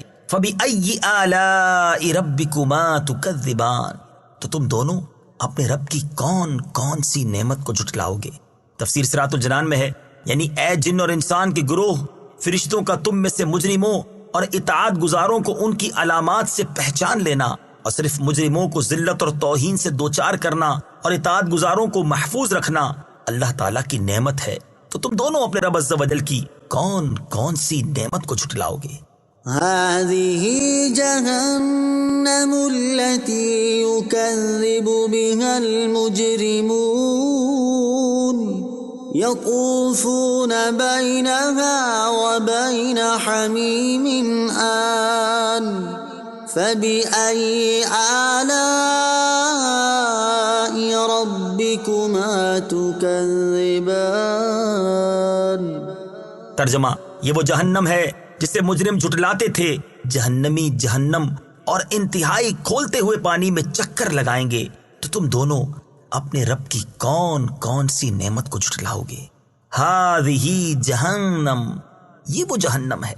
تفسیر صراط الجنان میں ہے، اس آیت کی ایک تفسیر یہ ہے کہ وہ جہنم جسے مجرم جھٹلاتے تھے وہ ان سے دور نہیں بلکہ ان کے قریب ہے۔ دوسری تفسیر یہ ہے کہ جب کفار جہنم کے قریب ہوں گے تو اس وقت جہنم کے خازن ان سے کہیں گے کہ یہ وہ جہنم ہے جسے تم دنیا میں جھٹلاتے تھے۔ یطوفون، جہنمی چکر لگائیں گے۔ تفسیر صراط الجنان میں ہے، اس آیت میں جہنمیوں کا حال بیان کرتے ہوئے اللہ تعالیٰ نے ارشاد فرمایا کہ جہنمی جہنم اور اس کے انتہائی کھولتے ہوئے پانی میں چکر لگائیں گے۔ اس کی ایک صورت یہ ہوگی کہ جب وہ جہنم کی آگ سے جل بھن کر فریاد کریں گے تو انہیں اس جگہ لے جایا جائے گا جہاں کھولتے ہوئے پانی کا چشمہ ہے، وہاں انہیں جلتا اور کھولتا ہوا پانی پلایا جائے گا، اور جب اس عذاب پر فریاد کریں گے تو انہیں اس جگہ لے جایا جائے گا جہاں آگ کا عذاب ہے۔ دوسری صورت یہ ہوگی کہ جہنمیوں پر بھوک کا عذاب مسلط کیا جائے گا، جب وہ کھانے کے لیے چیخیں گے تو انہیں تھوہڑ کھلایا جائے گا اور وہ ان کے حلق میں چبھ جائے گا، تب پانی کے لیے شور مچائیں گے تو پھر انہیں وہاں لے جایا جائے گا جہاں کھولتے پانی کا چشمہ ہے۔ جب وہ پانی اپنے چہرے کے قریب کریں گے تو ان کے چہرے کا گوشت گل کر اس میں گر پڑے گا، پھر اسے پئیں گے تو وہ ان کے پیٹوں میں جوش مارے گا اور ان میں موجود ہر چیز نکال دے گا، پھر ان پر بھوک مسلط کی جائے گی اور وہ اسی طرح جہنم کے ایک طبقے سے دوسرے طبقے میں چکر لگائیں گے۔ فَبِأَيِّ آلَاءِ رَبِّكُمَا تُكَذِّبَانِ، تو تم دونوں اپنے رب کی کون کون سی نعمت کو جھٹلاؤ گے؟ تفسیر صراط الجنان میں ہے، یعنی اے جن اور انسان کے گروہ، اللہ تعالیٰ کا اپنی نافرمانی کے سنجام سے دنیا میں ہی آگاہ فرما دینا بھی اس کی نعمت ہے، تو تم دونوں اپنے رب عز و جل کی کون کون سی نعمت کو جھٹلاؤ گے؟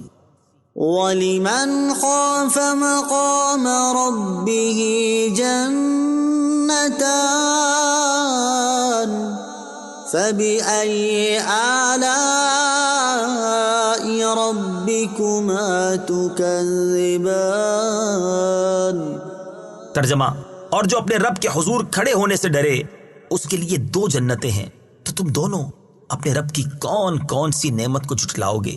وَلِمَنْ خَافَ مَقَامَ رَبِّهِ، اور جو اپنے رب کے حضور کھڑے ہونے سے ڈرے۔ تفسیر صراط الجنان میں ہے، یہاں سے اللہ تعالیٰ نے وہ نعمتیں بیان فرمائی ہیں جو اس نے اپنی بارگاہ میں کھڑے ہونے سے ڈرنے والے متقی اور مومن بندوں کے لیے تیار فرمائی ہیں۔ اس آیت کا ایک معنی یہ ہے کہ جیسے دنیا میں قیامت کے دن اپنے رب عز و جل کے حضور حساب کی جگہ میں حساب کے لیے کھڑے ہونے کا ڈر ہو اور وہ گناہوں کو چھوڑ دے اور فرائض کی بجا آوری کرے، تو اس کے لیے آخرت میں 2 جنتیں ہیں۔ اس معنی کی تائید اس آیت مبارکہ سے بھی ہوتی ہے۔ ارشاد باری تعالیٰ ہے، وَأَمَّا مَنْ خَافَ مَقَامَ رَبِّهِ وَنَهَى النَّفْسَ عَنِ الْهَوَىٰ فَإِنَّ الْجَنَّةَ هِيَ الْمَأْوَىٰ۔ ترجمہ، اور وہ جو اپنے رب کے حضور کھڑے ہونے سے ڈرا اور نفس کو خواہش سے روکا تو بے شک جنت ہی ٹھکانہ ہے۔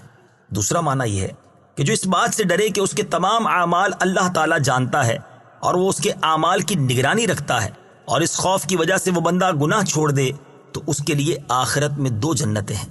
اس معنی کی تائید اس آیت سے بھی ہوتی ہے۔ أَفَمَنْ هُوَ قَائِمٌ عَلَى كُلِّ نَفْسٍ بِمَا كَسَبَتْ۔ ترجمہ، تو کیا وہ خدا جو ہر شخص پر اس کے اعمال کی نگرانی رکھتا ہے۔ اللہ تعالیٰ کے حضور کھڑے ہونے سے ڈرنے والے کو 2 جنتیں ملنے کی وجوہات۔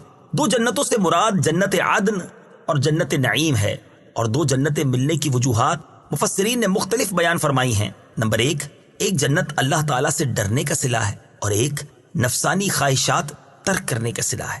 نمبر 2، ایک جنت اس کے درست عقیدہ رکھنے کا صلہ ہے اور ایک جنت اس کے نیک اعمال کا صلہ ہے۔ نمبر 3، ایک جنت اس کی فرما برداری کرنے کا صلہ ہے اور ایک جنت گناہ چھوڑ دینے کا صلہ ہے۔ نمبر 4، ایک جنت ثواب کے طور پر ملے گی اور ایک جنت اللہ تعالیٰ کے فضل کے طور پر ملے گی۔ ایک جنت اس کی رہائش کے لیے ہوگی اور دوسری جنت اس کی بیویوں کی رہائش کے لیے ہوگی۔ اللہ تعالیٰ کا خوف بڑی اعلیٰ نعمت ہے۔ اس آیت سے معلوم ہوا کہ اللہ تعالیٰ کا خوف بڑی اعلیٰ نعمت ہے۔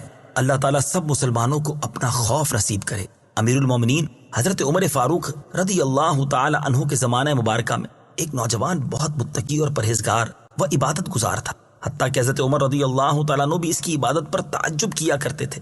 وہ نوجوان نماز عشاء مسجد میں ادا کرنے کے بعد اپنے بوڑھے باپ کی خدمت کرنے کے لیے جایا کرتا تھا۔ راستے میں ایک خوبرو عورت اسے اپنی طرف بلاتی اور چھیڑتی تھی، لیکن یہ نوجوان اس پر توجہ دیے بغیر نگاہیں جھکائے گزر جایا کرتا تھا۔ آخر کار ایک دن وہ نوجوان شیطان کے ورغلانے اور اس عورت کی دعوت پر برائی کے ارادے سے اس کی جانب بڑھا، لیکن جب دروازے پر پہنچا تو اسے اللہ تعالیٰ کا یہی فرمان عالی شان یاد آ گیا۔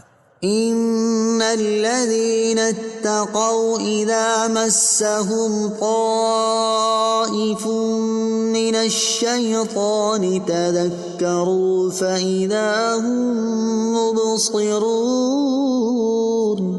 ترجمہ، بے شک جب شیطان کی طرف سے پرہیزگاروں کو کوئی خیال آتا ہے تو وہ فوراً حکم خدا یاد کرتے ہیں، پھر اسی وقت ان کی آنکھیں کھل جاتی ہیں۔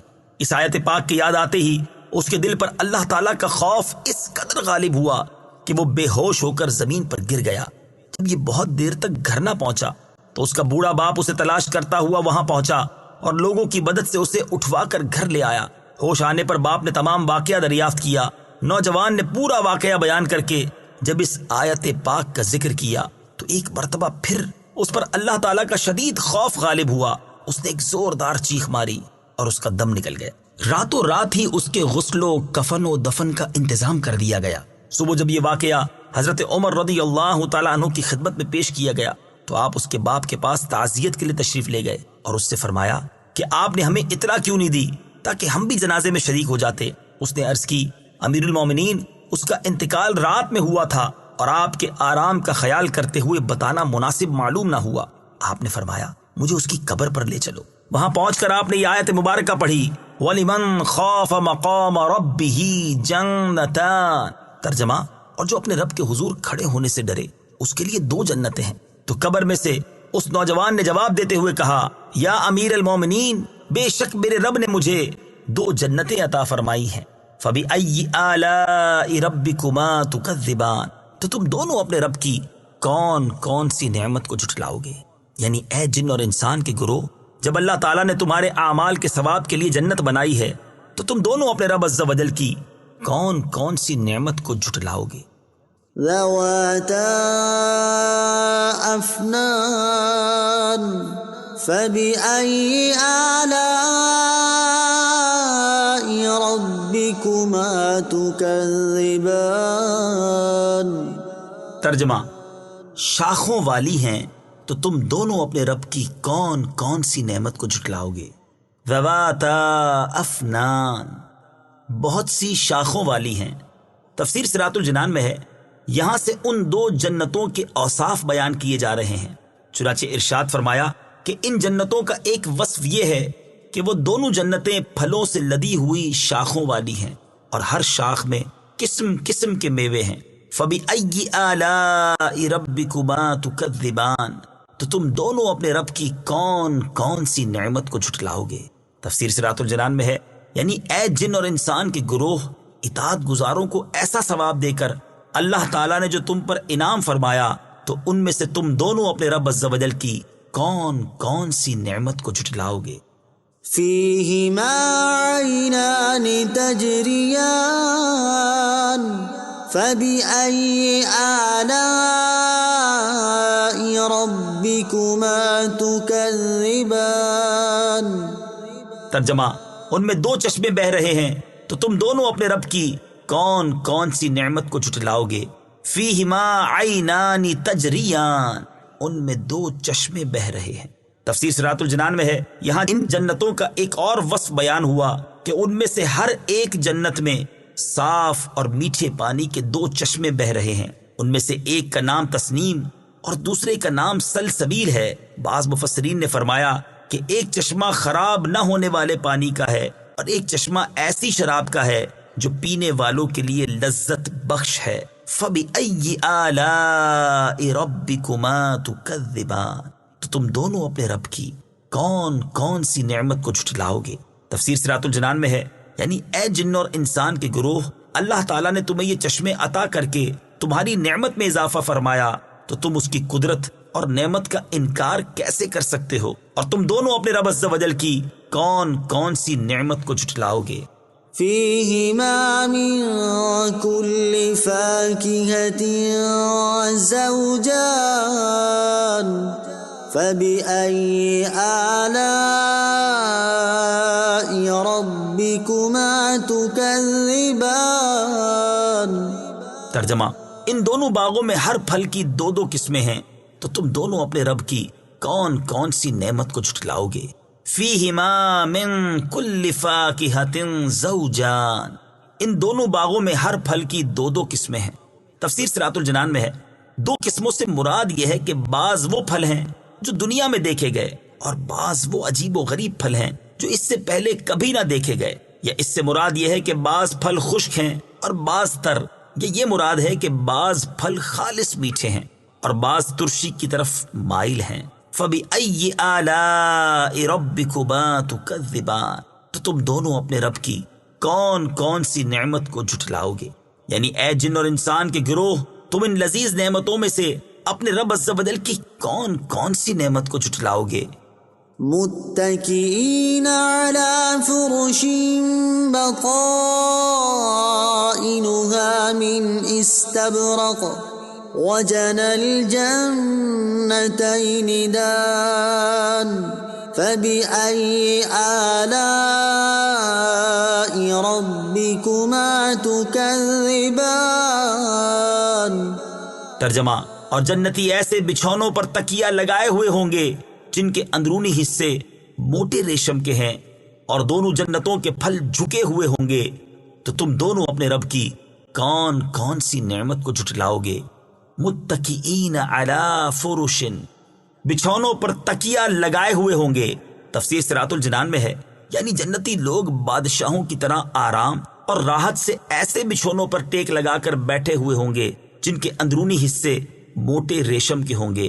حضرت عبداللہ ابن مسعود اور حضرت ابو ہریرہ رضی اللہ تعالی عنہما فرماتے ہیں، جب اس بچھونے کے اندرونی حصے کا یہ حال ہے تو ظاہری حصے کا کیا حال ہوگا.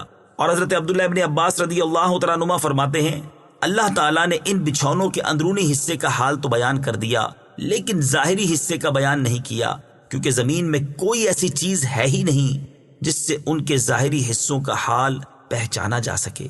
وَجَنَى الْجَنَّتَيْنِ دَانٍ، اور دونوں جنتوں کا پھل جھکا ہوا ہے، یعنی ان دونوں جنتوں کا پھل اتنا قریب ہوگا کہ کھڑا بیٹھا اور لیٹا ہر شخص اسے چن لے گا، جبکہ دنیا کے پھلوں میں یہ خاصیت نہیں ہے۔ حضرت عبداللہ ابن عباس رضی اللہ تعالی عنہما فرماتے ہیں کہ درخت اتنا قریب ہوگا کہ اللہ تعالیٰ کے پیارے بندے کھڑے یا بیٹھے جیسے چاہیں گے اس کا پھل چن لیں گے۔ فَبِأَيِّ آلَاءِ رَبِّكُمَا تُكَذِّبَانِ، تو تم دونوں اپنے رب کی کون کون سی نعمت کو جھٹلاؤ گے؟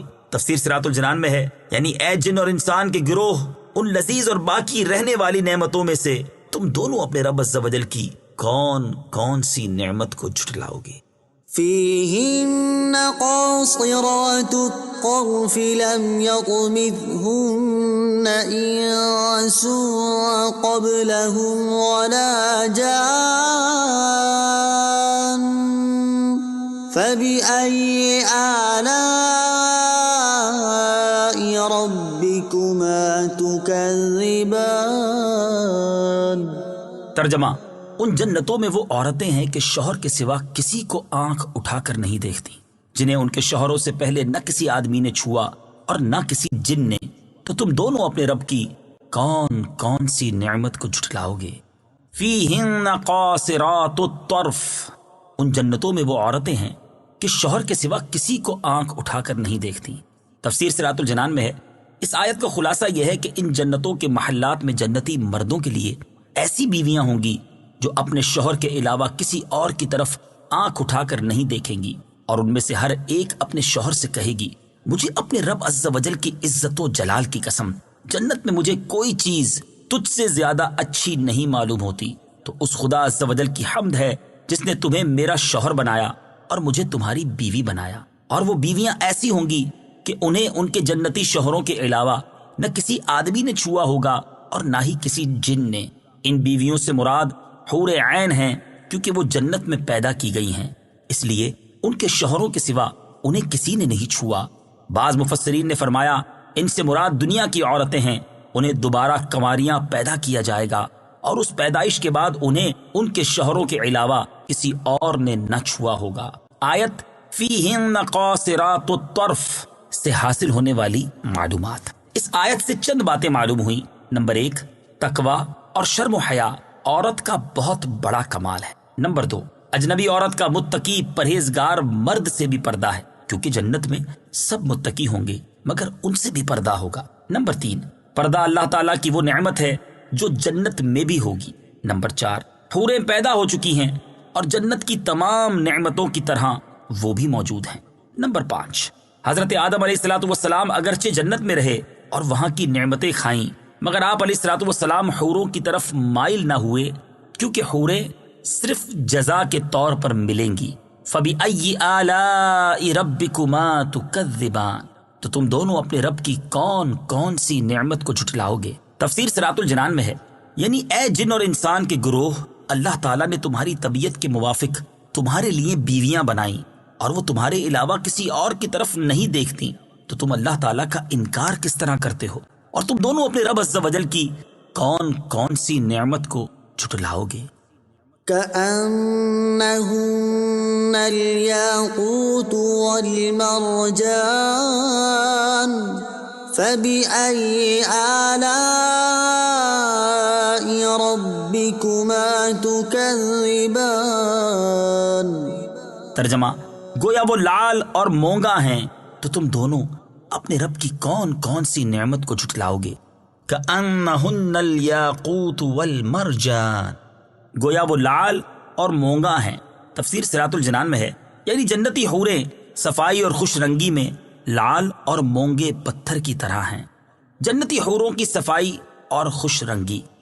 جنتی حوروں کے بارے میں حضرت عبداللہ ابن مسعود رضی اللہ تعالی عنہ سے روایت ہے، تاجدار رسالت صلی اللہ تعالی علیہ وآلہ وسلم نے ارشاد فرمایا، جنتی عورتوں کی پنڈلیوں کی سفیدی 70 جوڑوں کے نیچے سے نظر آئے گی، یہاں تک کہ پنڈلیوں کا گودا بھی نظر آئے گا، اور یہ اس لیے کہ اللہ تعالیٰ ارشاد فرماتا ہے کأنہن الیاقوت والمرجان، اور یاقوت ایک ایسا پتھر ہے کہ اگر اس میں دھاگا ڈال کر باہر سے دیکھنا چاہو تو دیکھ سکتے ہو۔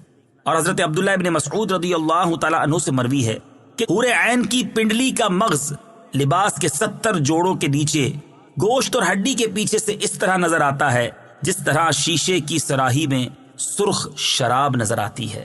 فَبِأَيِّ آلَاءِ رَبِّكُمَا تُكَذِّبَانِ، تو تم دونوں اپنے رب کی کون کون سی نعمت کو جھٹلاؤ گے؟ تفسیر صراط الجنان میں ہے، یعنی اے جن اور انسان کے گروہ، اللہ تعالیٰ نے تمہاری نگاہوں کی لذت ان حوروں کو دیکھنے میں رکھی تو تم اللہ تعالیٰ کی وحدانیت اور اس کی نعمت کا انکار کس طرح کر سکتے ہو؟ اور تم دونوں اپنے رب عز و جل کی کون کون سی نعمت کو جھٹلاؤ گے؟ هل جزاء الإحسان إلا الإحسان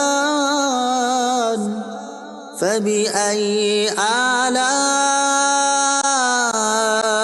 ربكما تكذبان۔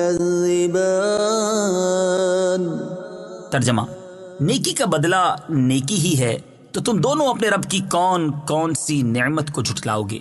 حل جزاء الاحسان الا الاحسان، نیکی کا بدلہ نیکی ہی ہے۔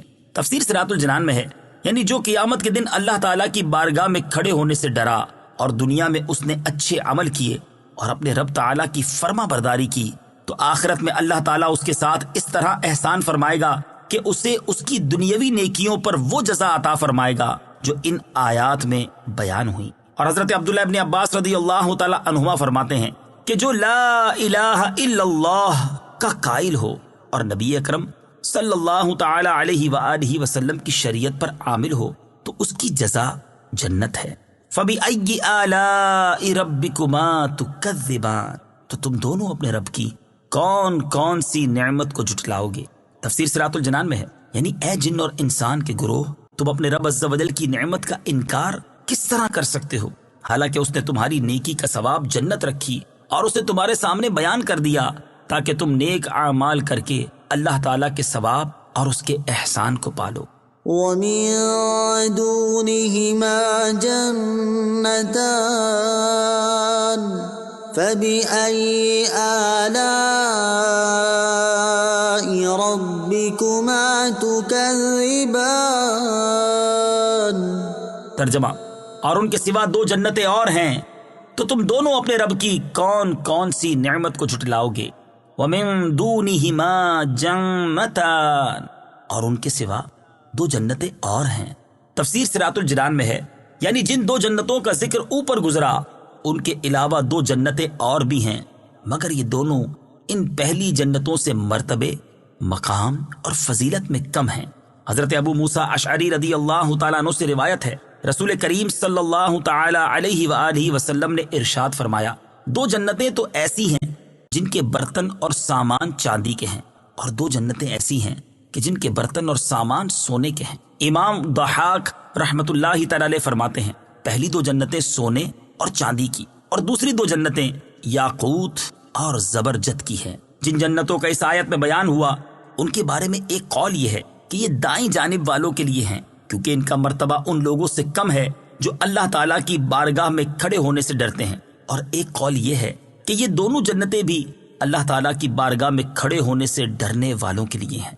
فَبِأَيِّ آلَاءِ رَبِّكُمَا تُكَذِّبَانِ، تو تم دونوں اپنے رب کی کون کون سی نعمت کو جھٹلاؤ گے؟ یعنی اے جن و انسان کے گروہ، اللہ تعالیٰ نے پہلے متقی لوگوں کے لیے دو جنتوں کا ذکر فرمایا اور اب ان کی فضیلت و کرامت میں اضافہ کرتے ہوئے دو اور جنتوں کا ذکر فرمایا، تو تم اپنے رب عز و جل کے فضل و کرامت کا انکار کس طرح کر سکتے ہو؟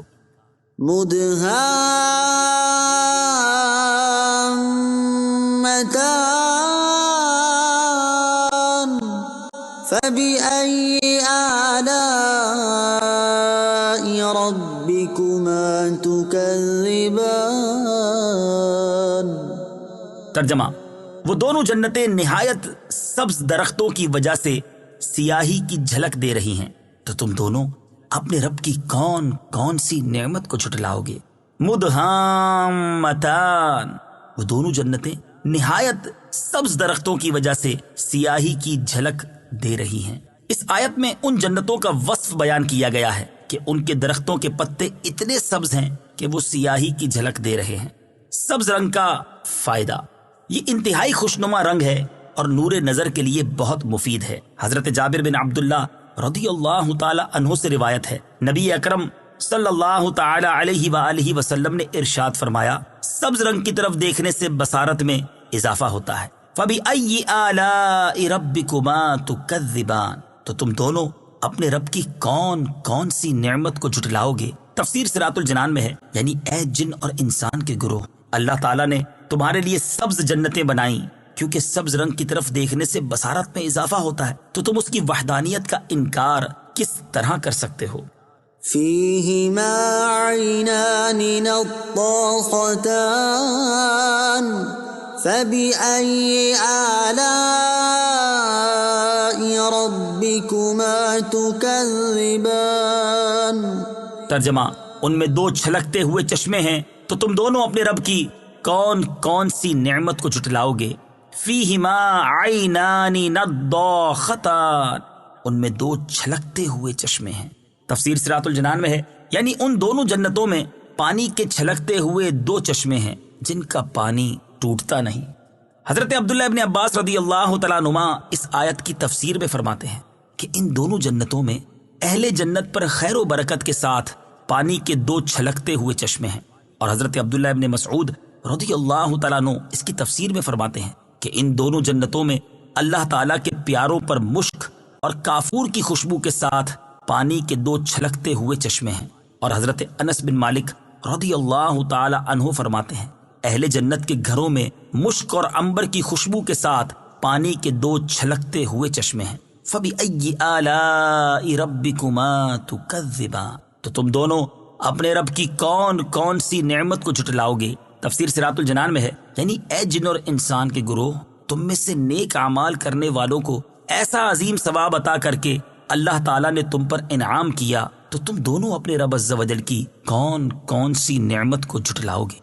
فیہما فاکہۃ ونخل ورمان فبأي آلاء ربكما تكذبان۔ ترجمہ، ان جنتوں میں میوے اور کھجوریں اور انار ہیں، تو تم دونوں اپنے رب کی کون کون سی نعمت کو جھٹلاؤ گے؟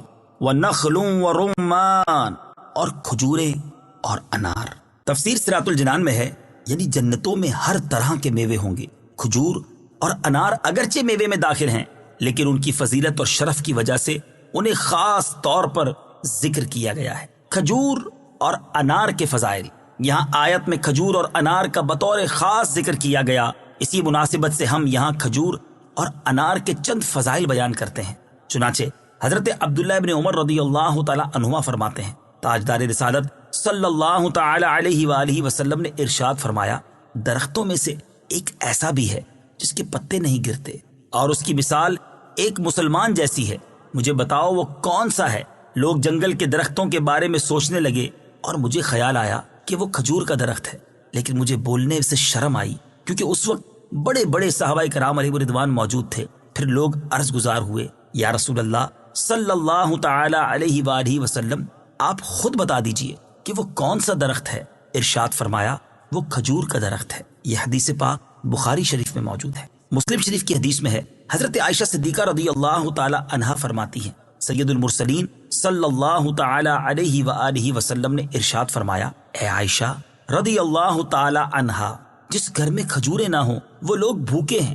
اے عائشہ رضی اللہ تعالی عنہا، جس گھر میں کھجوریں نہ ہوں وہ لوگ بھوکے ہیں۔ آپ نے یہ کلمات 2 یا 3 بار ارشاد فرمائے۔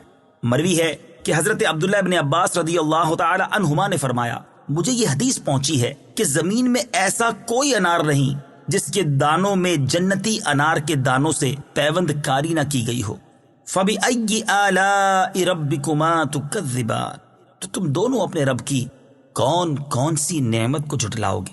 تفسیر صراط الجنان میں ہے، یعنی اے جن اور انسان کے گروہ، اللہ تعالیٰ نے تمہارے لیے ایسے پھل پیدا کیے جنہیں کھانے سے تمہیں لذت حاصل ہوتی ہے، تو تم دونوں اپنے رب عز و جل کی کون کون سی نعمت کو جھٹلاؤ گے؟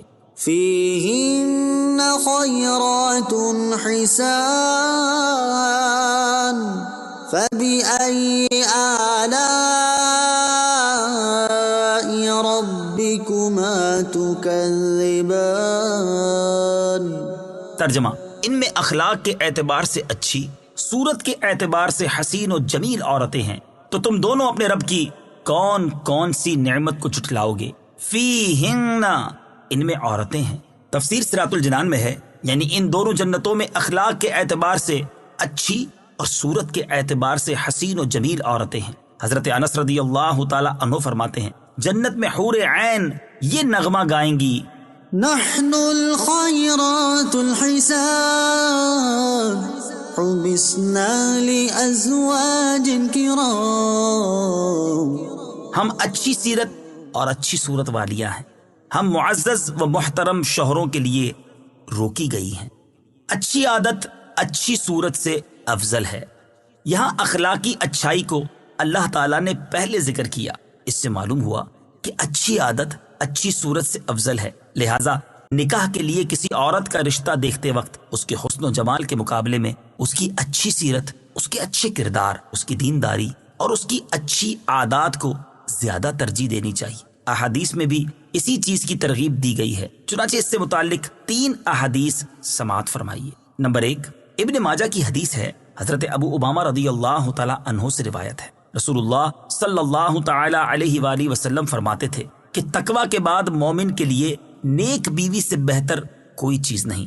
اگر وہ اسے حکم کرتا ہے تو وہ اطاعت کرتی ہے، اور اسے دیکھے تو وہ خوش کر دیتی ہے، اور اس پر قسم کھا بیٹھے تو قسم سچی کر دیتی ہے، اور اگر کہیں کو چلا جائے تو اپنے نفس اور شوہر کے مال میں بھلائی کرتی ہے، یعنی اس میں خیانت نہیں کرتی اور نہ ہی اسے ضائع کرتی ہے۔ بخاری شریف کی حدیث ہے، حضرت ابو ہریرہ رضی اللہ تعالی عنہ سے روایت ہے، رسول اکرم صلی اللہ تعالی علیہ وآلہ وسلم نے ارشاد فرمایا، عورت سے نکاح 4 باتوں کی وجہ سے کیا جاتا ہے، یعنی نکاح میں ان 4 باتوں کا لحاظ ہوتا ہے۔ نمبر 1 مال، نمبر 2 حسب و نسب، نمبر 3 حسن و جمال، اور نمبر 4 دین، اور تم دین والی کو ترجیح دو۔ نمبر 3، حضرت انس بن مالک رضی اللہ تعالی عنہ سے روایت ہے، رسول کریم صلی اللہ تعالی علیہ وآلہ وسلم نے ارشاد فرمایا، جو کسی عورت سے اس کی عزت کی وجہ سے نکاح کرے گا، اللہ تعالیٰ اس کی ذلت میں اضافہ کرے گا، اور جو کسی عورت سے اس کے مال کے سبب نکاح کرے گا، اللہ تعالیٰ اس کی محتاجی ہی بڑھائے گا، اور جو کسی عورت سے اس کے حسب کی بنا پر نکاح کرے گا تو اللہ تعالیٰ اس کے کمینہ پن میں اضافہ فرمائے گا، اور جو اس لیے نکاح کرے گا کہ ادھر ادھر نگاہ نہ اٹھے اور پاک دامنی حاصل ہو یا صلہ رحم کرے، تو اللہ تعالیٰ اس مرد کے لیے اس عورت میں برکت دے گا، اور عورت کے لیے مرد میں برکت دے گا۔ فَبِأَيِّ آلَاءِ رَبِّكُمَا تُكَذِّبَانِ، تو تم دونوں اپنے رب کی کون کون سی نعمت کو جھٹلاؤ گے؟ تفسیر صراط الجنان میں ہے، یعنی اے جن اور انسان کے گروہ، اللہ تعالیٰ نے تمہارے سامنے جنتی عورتوں کے اوصاف بیان کر کے تم پر انعام فرمایا، تو تم دونوں اپنے رب عز و جل کی کون کون سی نعمت کو جھٹلاؤ گے؟ حور مقصورات فی الخیام فبأي آلاء ربكما تكذبان۔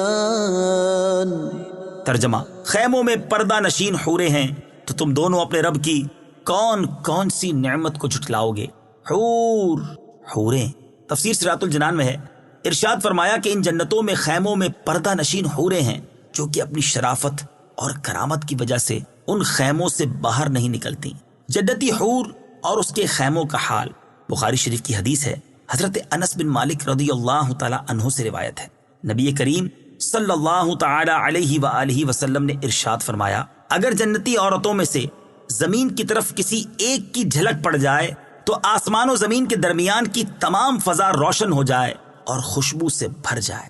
مسلم شریف کی حدیث ہے، حضرت ابو موسیٰ اشعری رضی اللہ تعالی عنہ سے روایت ہے، حضور پر نور صلی اللہ تعالی علیہ وآلہ وسلم نے ارشاد فرمایا، مومن کے لیے جنت میں ایک کھوکھلے موتی کا خیمہ ہوگا، اس کی لمبائی 60 میل ہوگی، مومن کے اہل خانہ بھی اس میں رہیں گے، مومن ان کے پاس حق کے زوجیت ادا کرنے کے لیے چکر لگائے گا، اور ان میں سے بعض کو نہیں دیکھ سکیں گے۔ فَبِأَيِّ آلَاءِ رَبِّكُمَا تُكَذِّبَانِ، تو تم دونوں اپنے رب کی کون کون سی نعمت کو جھٹلاؤ گے؟ یعنی اے جن اور انسان کے گروہ، اللہ تعالیٰ نے وہ نعمتیں پیدا فرمائیں جو تمہارے لیے پردہ نشین اور دوسروں سے چھپی ہوئی ہیں، تو تم دونوں اپنے رب عز و جل کی کون کون سی نعمت کو جھٹلاؤ گے؟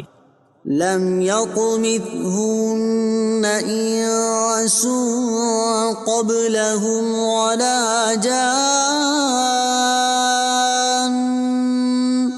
فبأي آلاء ربكما تكذبان۔ ترجمہ، ان سے پہلے انہیں نہ کسی آدمی نے چھوا اور نہ کسی جن نے، تو تم دونوں اپنے رب کی کون کون سی نعمت کو جھٹلاؤ گے؟ لم یطمثہن انس قبلہم، ان سے پہلے انہیں نہ کسی آدمی نے چھوا۔ تفسیر صراط الجنان میں ہے، یعنی جیسے ان دو جنتوں کی حوریں اپنے جنتی شوہروں کے علاوہ جن و انس کے چھونے سے محفوظ تھیں، ایسے ہی ان دونوں جنتوں کی حوریں بھی محفوظ ہیں، لہذا آیت میں تکرار نہیں۔ فَبِأَيِّ آلَاءِ رَبِّكُمَا تُكَذِّبَانِ، تو تم دونوں اپنے رب کی کون کون سی نعمت کو جھٹلاؤ گے؟ تفسیر صراط الجنان میں ہے، یعنی اے جن اور انسان کے گروہ، اللہ تعالیٰ نے تمہارے لیے جنت میں وہ نعمتیں تیار کی جنہیں نہ کسی آنکھ نے دیکھا، نہ کسی کان نے سنا، اور نہ ہی کسی انسان کے دل پر ان کا خیال گزرا۔ تو تم دونوں اپنے رب عز و جل کی ان نعمتوں کو جھٹلاؤ گے یا ان کے علاوہ دوسری نعمتوں کو جھٹلاؤ گے؟ متكئين على رفرف خضر وعبقري حسان فبأي آلاء ربكما تكذبان۔ ترجمہ، جنتی سبز قالینوں اور انتہائی خوبصورت بچھونوں پر تکیہ لگائے ہوئے ہوں گے، تو تم دونوں اپنے رب کی کون کون سی نعمت کو جھٹلاؤ گے؟ متکئین، تکیہ لگائے ہوئے ہوں گے۔ تفسیر صراط الجنان میں ہے، اللہ تعالیٰ کے حضور کھڑے ہونے سے ڈرنے والوں کو جو دو جنتیں عطا ہوں گی، ان کے جنتی بچھونوں کا ظاہری حال بیان نہیں کیا گیا، جیسا کہ آیت نمبر 54 میں گزرا، کیونکہ ان بچھونوں کی شان بہت بلند ہے اور ان کا ظاہری حال عقل اور فہم کے ادراک سے باہر ہے، جبکہ دوسری دو جنتوں میں اہل جنت کو جو بچھونے عطا ہوں گے ان کا ظاہری حال یہاں بیان کر دیا گیا کہ وہ سبز اور منقش ہوں گے۔ اس سے ان بچھونوں میں فرق صاف ظاہر ہو رہا ہے۔ فَبِأَيِّ آلَاءِ رَبِّكُمَا تُكَذِّبَانِ، تو تم دونوں اپنے رب کی کون کون سی نعمت کو جھٹلاؤ گے؟ تفسیر صراط الجنان میں ہے، یعنی اے جن اور انسان کے گروہ، تمہارے رب عز و جل کے علاوہ تم پر کوئی احسان فرمانے والا نہیں، تو تم دونوں اپنے رب عز و جل کی کون کون سی نعمت کو جھٹلاؤ گے؟ تبارک اسم ربک ذی الجلال والاکرام۔ ترجمہ، تمہارے رب کا نام بڑی برکت والا ہے جو عظمت اور بزرگی والا ہے۔ تبارک اسم ربک، تمہارے رب کا نام بڑی برکت والا ہے۔ تفسیر صراط الجنان میں ہے، اس آیت میں اس بات کی طرف اشارہ ہے کہ صرف اللہ تعالیٰ کی ذات ہی باقی رہے گی اور دنیا کی تمام نعمتیں فانی ہیں۔ نیز اللہ تعالیٰ نے اپنی عظمت و بزرگی بیان فرما کر آخرت کی نعمتوں کے بیان کا اختتام فرمایا۔